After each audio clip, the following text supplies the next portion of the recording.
The 1950s were actually quite jam-packed if you think about it. This decade began rock and roll, the civil rights movement, better family living, technology updated majorly, fashion was changing, medical research advanced, and other wonderful things that Canada was not used to seeing or hearing. This decade were looked at more of a way of living rather than just another decade or time period in Canadian history. The 1950s was great for famous Canadian politicians to make their way and actually make change. The two I'm talking about today are Louis Saint Laurent and John Diefenbaker. Louis Saint Laurent was the Prime Minister of Canada from 1948 to 57 and was in office from November 15, 1948 to June 21, 1957.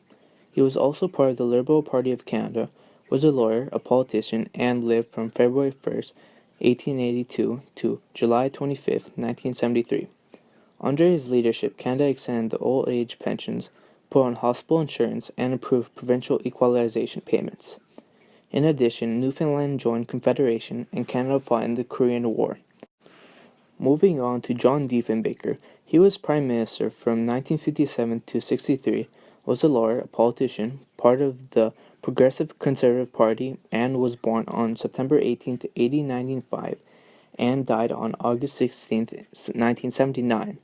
He was also a supporter of the civil rights movement for all by being an entertaining speaker. John Diefenbaker combined conservative politics and social justice issues. Diefenbaker worked hard to include Canadian on other ethnic backgrounds. He also gave Western Canada a high profile, but Quebecers didn't think of him well.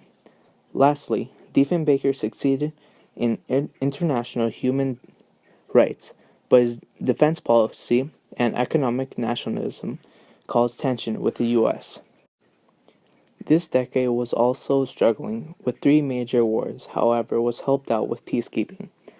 These three wars are the Korean War, the Cold War, and the Vietnam War. The Korean War began on June 25, 1950, when North Korea's armed forces invaded South Korea.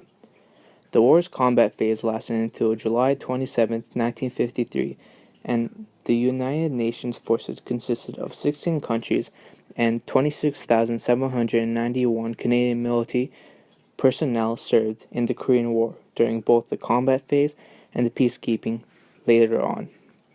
The last Canadian soldier left Korea in 1957, and the two world wars, Korea remains Canada's third bloodiest overseas conflict, killing 516 Canadians and wounded more than 1,200.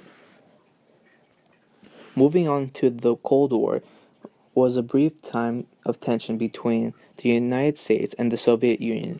The reason this was called the Cold War was because there was never actually any casualty going on. The closest the U.S. got to fight the Soviet Union was in the Cuban Missile Crisis. The reason the Cold War started was because the Soviet Union and the U.S. wanted to see who was more powerful. The Soviet Union was trying to gain total power and take over all of Europe and encouraging communism. The U.S. was against this, and that is why part of the reason for the tension. This started during World War II on August 6, 1945, after Truman ordered the drop of the atomic bomb, and this ended on 1991. Finally, the Vietnam War was a conflict between the Communist North Vietnamese forces and the United States-backed Southern Vietnamese forces.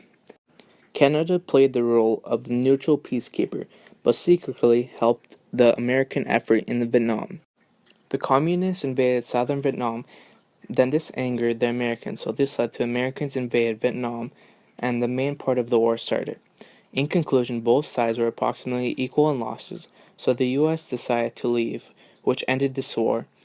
Also, this decade contained the Treaty of NATO, which gave collective defense. The Northern Atlantic Treaty Organization, or NATO, is an international organization made up of U.S., Canada, Britain, and other European countries. This treaty was established by Northern Atlantic Treaty in 1949 for the purpose of collective security. In 1949, it launched the Partnership for Peace Initiative, in order to copy alliance with former Warsaw Pact countries. Later on in the years, more countries became full NATO members, which added to the treaty. The 1950s also had a constitutional issue called the Royal Communism of Inquiry or on Constitutional Problems or Treaty Commissions. This was called for by the Premier of Quebec named Maurice Duplessis in 1953.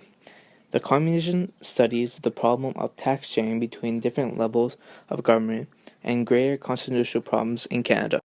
It said that the maximum level of taxation would be established, the provisional responsibility of employment benefits, and shared personal and corporate tax scheme between the federal and provincial governments.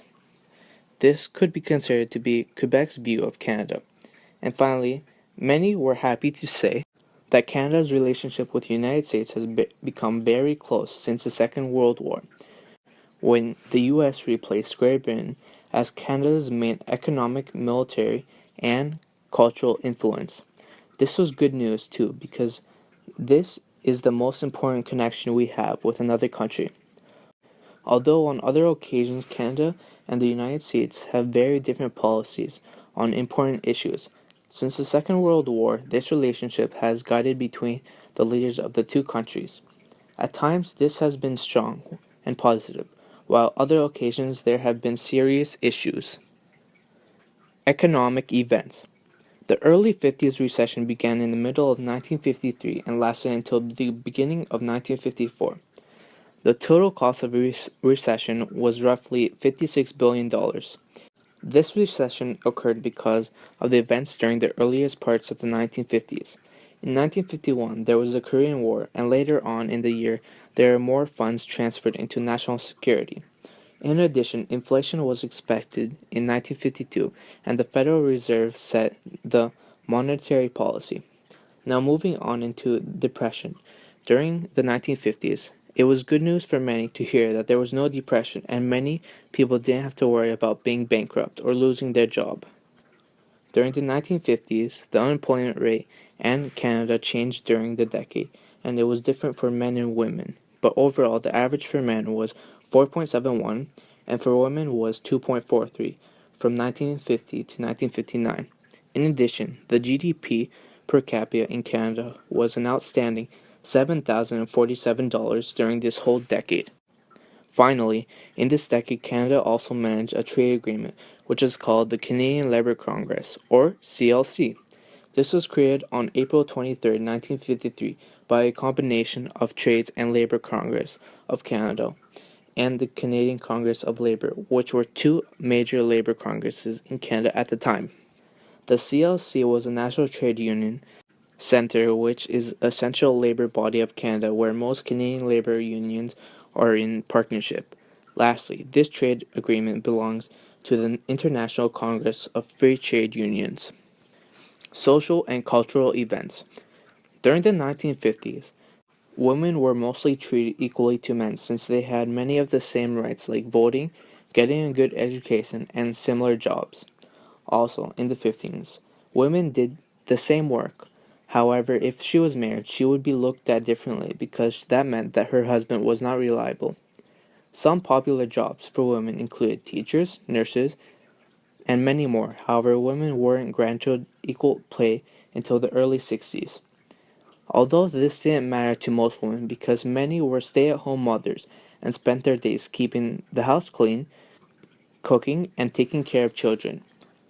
In addition, minorities and blacks were treated as second-class citizens in the 50s.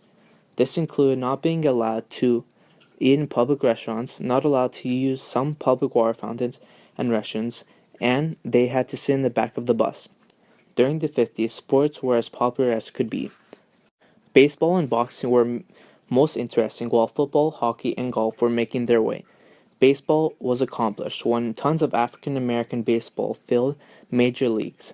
In the early 50s, abstract expressions were enormously influential.